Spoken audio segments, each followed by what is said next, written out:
ஒபேசிட்டினால் வரக்கூடிய மூட்டு வலி அப்படிங்கிறத நம்ம ஒரு கேட்டகரிஸ் பார்க்குறோம்.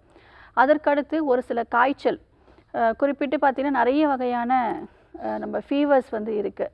ஸோ அந்த ஒரு சில குறிப்பிட்ட ஒரு காய்ச்சல்னால், ஒரு வைரஸ் தொற்றுனால நமக்கு பாதிப்பு ஏற்பட்டுருச்சுன்னா அதை தொடர்ந்து மூட்டுகள்லையும் பாதிப்பு இருக்கிறத நம்ம பார்க்குறோம்.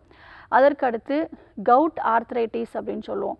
அதாவது நம்மளுடைய ப்ராப்பராக நம்மளுடைய யூரிக் ஆசிட் வந்து நமக்கு ப்ராப்பராக வெளியேறாமல் நமக்கு உடம்புலேயே அந்த போன் ஜாயிண்ட்லேயே வந்து டெபாசிட் ஆச்சு அப்படின்னாலும் நமக்கு அங்கே வந்து பாதிப்புகள், மூட்டுகளில் கண்டிப்பாக வீக்கங்கள் இருக்கும்.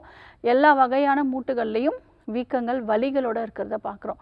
ஸோ கேட்டகரிஸ் வந்து இருக்குது. எந்தெந்த வயதினருக்கு என்னென்ன காரணங்களான இந்த பிரச்சனை. பெண்கள் அப்படின்னு எடுத்துக்கும் பொழுது முறையற்ற மாதவிலக்கு இருக்கும் பொழுது, மாதவிடாய் முறையாக இல்லை அப்படின்னா மூட்டுகளில் பிரச்சனைகள் வரும். ஹார்மோன் இம்பேலன்ஸ்னால மூட்டுகளில் வலிகள் வரும், தசைகளில் வலிகள் இருக்கும். காமனாகவே பார்த்துக்கிட்டோம்னா நம்மளோட சித்த மருத்துவத்தில் கீழ்வாதம் அப்படின்னு நம்ம சொல்கிறோம்.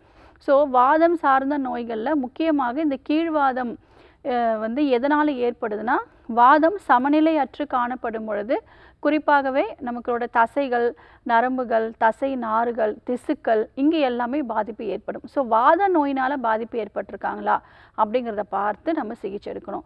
ஸோ எந்த வகையான பிரச்சனைகளாக இருந்தாலும் சரி, அறுவை சிகிச்சை மேற்கொள்ளணுங்கிற அவசியமே கிடையாது.